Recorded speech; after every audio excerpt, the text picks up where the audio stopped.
Bismillahirrahmanirrahim. Assalamualaikum warahmatullahi wabarakatuh. Selamat pagi anak-anak. Bagaimana kabar kalian pada hari ini? Semoga semuanya dalam keadaan sehat, dalam lindungan Allah Subhanahu wa Ta'ala. Kemudian juga tetap semangat untuk mengikuti kegiatan MPLS. Jangan lupa tetap menjaga prokes dan tidak berhenti berdoa untuk kesehatan dan keselamatan kita semua. Anak-anak, sebelum Ibu menyampaikan materi pada kali ini, terlebih dahulu akan memperkenalkan diri supaya tidak menjadi orang asing bagi kalian. Nama Ibu Rini Dwi Atmiarti. Alamat rumah di RT 2 RW 1 Sanggerahan, Kecamatan Keranggan, Kabupaten Temanggung. Tugas yang dibebankan kepada Ibu sebagai guru bimbingan konseling kelas 8 E, F, dan kelas 9 A, B, C, D, E, F. Itu sekelumit untuk perkenalan. Jadi kalian semua sudah mengenal siapa Bu Rini. Kalau ada yang secara kebetulan lewat atau ada yang sengaja ingin bersilaturahim ke Bu Rini, dengan senang hati Ibu menerima.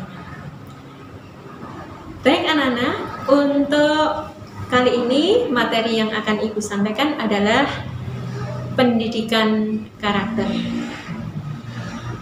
Untuk lebih jelasnya, nanti kalian bisa mengikuti PowerPoint yang akan Ibu tayangkan. Tetapi sebelumnya Ibu mengajak, mari kita simak bersama-sama sepenggal atau satu bait lagu yang berjudul Alhamdulillah dari Opik, hanya refnya saja. Baik, silahkan diikuti.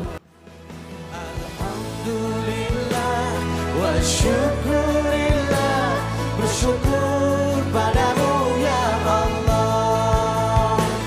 Kau jadikan kami saudara, indah dalam kebersamaan. Alhamdulillah wa syukurillah, bersyukur padamu ya Allah.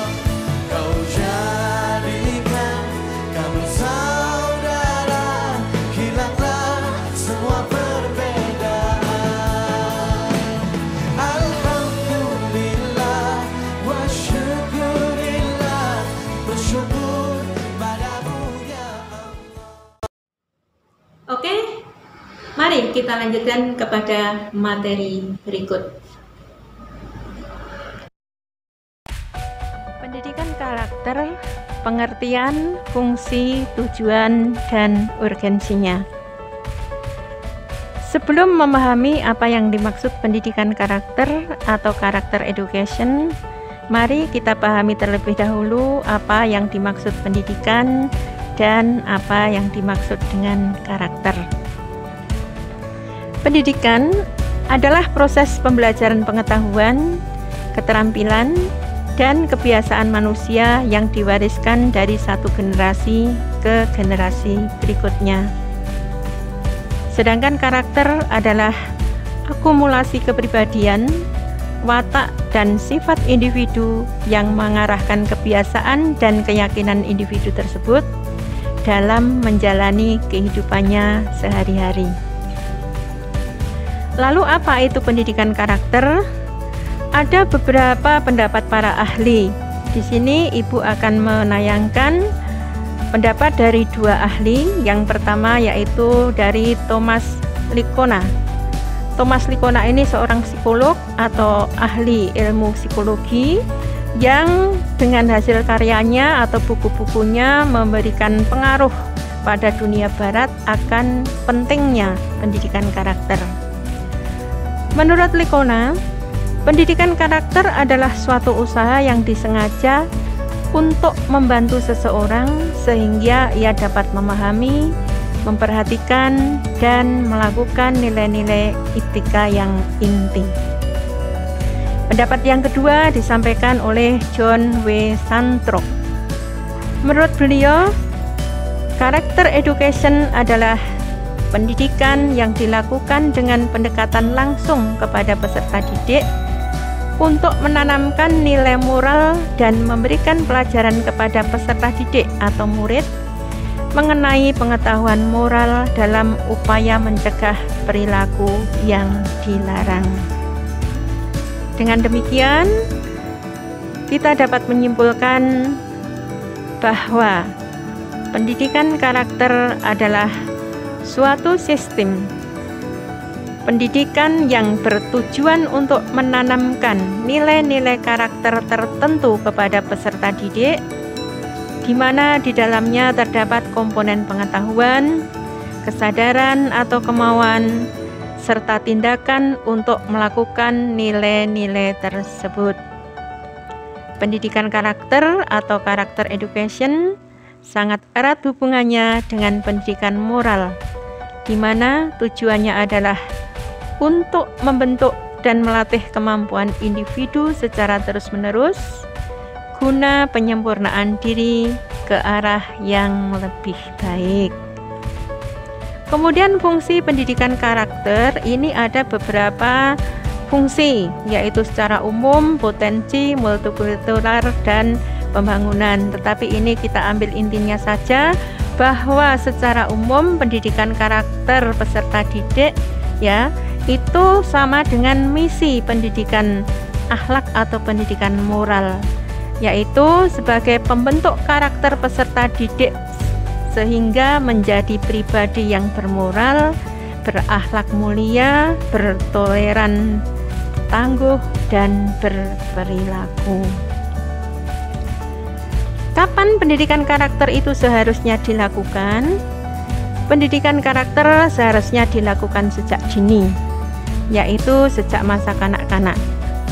Pendidikan karakter ini bisa dilakukan di lingkungan keluarga, seperti contoh yang sudah kalian alami dalam keluarga, itu ada penanaman pendidikan atau kebiasaan ya, misalnya ketika berinteraksi dalam satu keluarga dengan anggota keluarga yang lebih tua, ini menyebut dengan sebutan kalau putri mbak, kalau putra mas, atau mungkin kakak ya. Kemudian dengan yang lebih muda, bukan yang lebih kecil karena kemungkinan yang lebih muda juga lebih besar, dengan yang lebih muda kalian memanggil adik dan sebagainya. Kemudian juga di lingkungan sekolah.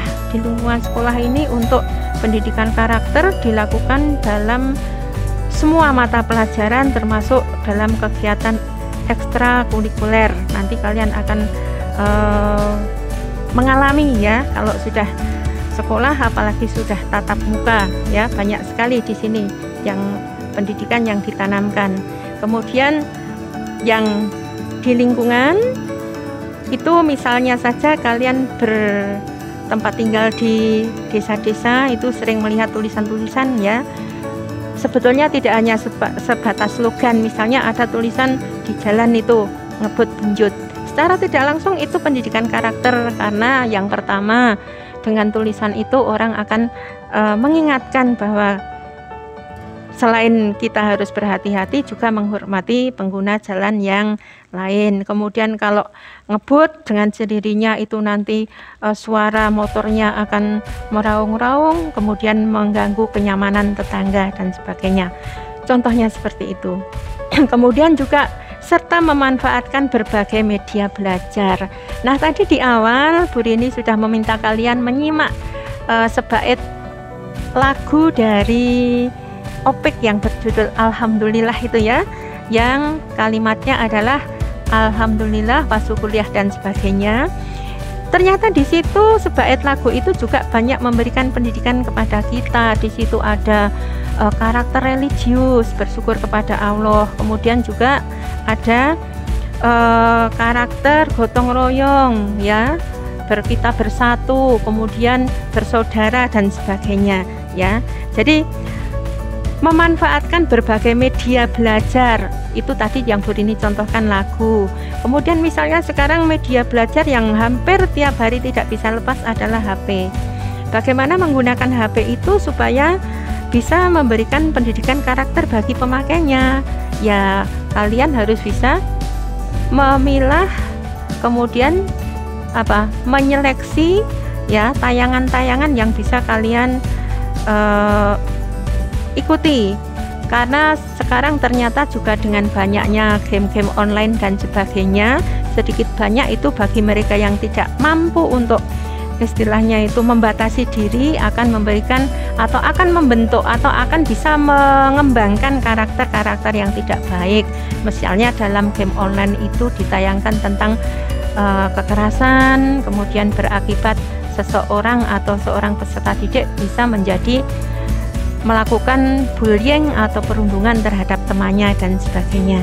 Nah, itu ya. Jadi media belajar ya yang bisa dikatakan tidak bisa dibatasi aksesnya sekarang adalah HP. Kemudian berikutnya adalah tujuan pendidikan karakter. Tujuan utama pendidikan karakter adalah untuk membentuk generasi bangsa yang tangguh, di mana masyarakatnya berakhlak mulia, bermoral, bertoleransi, dan bergotong royong. Nah, ini apalagi seiring dengan arus globalisasi ya, kalau tidak dibentengi dengan pendidikan karakter, tentu orang-orang ada yang sulit untuk mengendalikan dirinya sehingga mudah untuk ikut arus global yang sebetulnya dilarang. Ya, untuk mencapai tujuan tersebut, maka di dalam diri peserta didik harus ditanamkan nilai-nilai pembentuk karakter yang bersumber dari agama, Pancasila, dan budaya, yang diantaranya seperti kejujuran, toleransi, disiplin, kerja keras, kreatif, kemandirian, sikap demokratis, rasa ingin tahu, semangat kebangsaan, cinta tanah air, menghargai prestasi, gemar membaca, peduli terhadap lingkungan, tanggung jawab, dan lainnya. Jadi secara umum ya, pendidikan karakter ini pada awalnya yang dikembangkan 18 nilai karakter. Kemudian di Indonesia, penguatan pendidikan karakter atau PPK itu memfokuskan pada 5 nilai karakter utama yang ternyata dari 18 itu bisa diambil dari satu sumber saja, yaitu dari Pancasila. Nah, kelima fokus 5 yang difokuskan pada 5 nilai karakter utama itu, yang pertama adalah nilai religius. Kalau kita berbicara tentang nilai karakter religius, ini tentu yang berhubungan dengan keimanan dan keyakinan kita, misalnya kaitannya dengan ibadah dan sebagainya. Itu kalau dalam Pancasila sudah jelas ditempatkan pada sila yang pertama ya. Kemudian yang kedua, nilai karakter nasionalis. Nilai karakter nasionalis di sekolah itu dikembangkan dengan kegiatan-kegiatan apa? Misalnya upacara bendera, kemudian kegiatan MPLS ini sendiri, dan masih banyak yang lain. Nah, dalam Pancasila karakter nasionalis di situ juga bisa kita lihat dari sila yang ketiga, persatuan Indonesia dan sebagainya ya. Kemudian yang ketiga adalah nilai karakter integritas, yang keempat nilai karakter mandiri, dan yang kelima adalah nilai karakter gotong royong, yang penjelasannya ini semua bisa kalian ikuti dalam PowerPoint secara lengkapnya ya. Di situ ada penjelasannya. Kemudian, apa pentingnya pendidikan karakter? Menurut Thomas Lickona, setidaknya ada 7 alasan mengapa karakter education harus diberikan kepada warga negara sejak dini, yaitu yang pertama, cara paling baik untuk memastikan para murid memiliki kepribadian dan karakter yang baik dalam hidupnya. Yang kedua, pendidikan ini dapat membantu meningkatkan prestasi akademik anak didik. Sebagai contoh, misalnya anak yang punya karakter disiplin, punya karakter bertanggung jawab dan sebagainya, tentu di dalam mengerjakan tugas-tugas, di dalam mengikuti pelajaran dan sebagainya akan lebih tertib, akan lebih fokus ya, akan lebih berpartisipasi, sehingga kedepannya tentu prestasinya akan lebih meningkat. Kemudian yang ketiga, sebagian anak didik tidak bisa membentuk karakter yang kuat untuk dirinya di tempat lain. Nah, seperti tadi yang Ibu contohkan, misalnya melalui media tadi ya, kemudian sering ngegame yang di situ ternyata penuh dengan adegan-adegan kekerasan. Bagi sebagian anak ya yang tidak kuat untuk dirinya menahan itu, bisa kemudian menimbulkan perilaku-perilaku yang negatif. Tadi Bu Rini contohkan misalnya melakukan bullying atau perundungan dan sebagainya. Kemudian misalnya ada lagi seorang peserta didik bersosialis dengan teman-temannya, yang di situ temannya mungkin mencoba-coba untuk minum oplosan begitu. Kalau dia punya karakter yang kuat, bisa membentengi diri, mestinya justru akan mengingatkan teman-temannya, atau paling tidak dia akan menjauhkan atau tidak ikut-ikutan. Tetapi ternyata tetap ada sebagian dari mereka yang justru penasaran, ingin mencoba apa yang dilakukan oleh teman yang lain ya. Kemudian yang keempat, dapat membentuk individu yang menghargai dan menghormati orang lain dan dapat hidup dalam masyarakat yang majmuk. Tadi salah satu contoh yang Bu Rini berikan, dalam satu keluarga ya, kita menyapa yang lebih tua atau yang lebih muda, atau dengan orang tua berkomunikasi dengan bahasa yang santun dan sebagainya.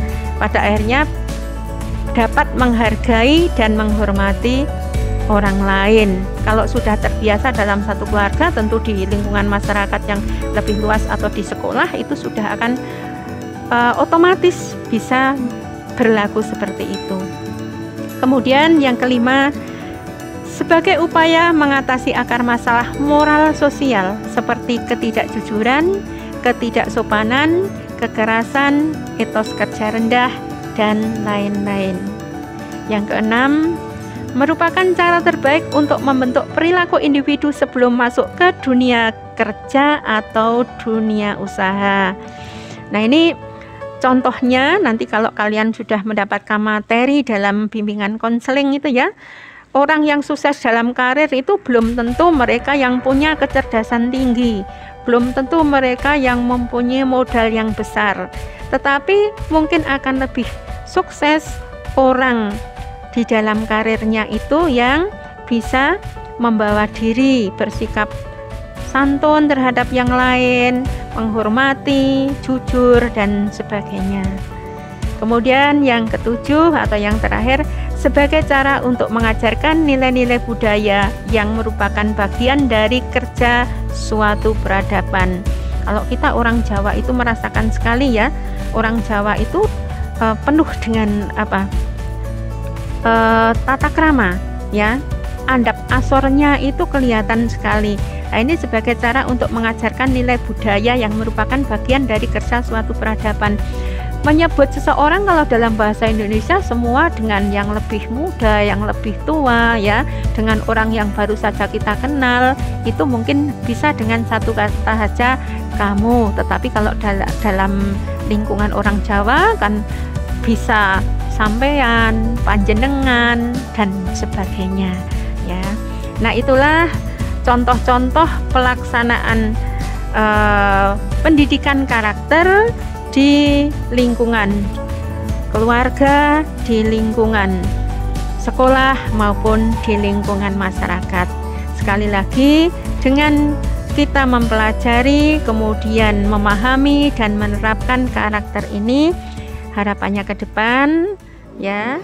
Baik, setelah kalian mengikuti tayangan PowerPoint tadi, diharapkan bisa mengerti, memahami, kemudian melakukan karakter sebagaimana yang mesti dilakukan baik di lingkungan keluarga, di lingkungan masyarakat, maupun di lingkungan sekolah. Sekali lagi mengingatkan kita semua untuk tetap menjaga prokes. Sekian materi yang Ibu sampaikan, mohon maaf untuk segala kekurangannya. Urini akhiri, terima kasih. Wassalamualaikum warahmatullahi wabarakatuh.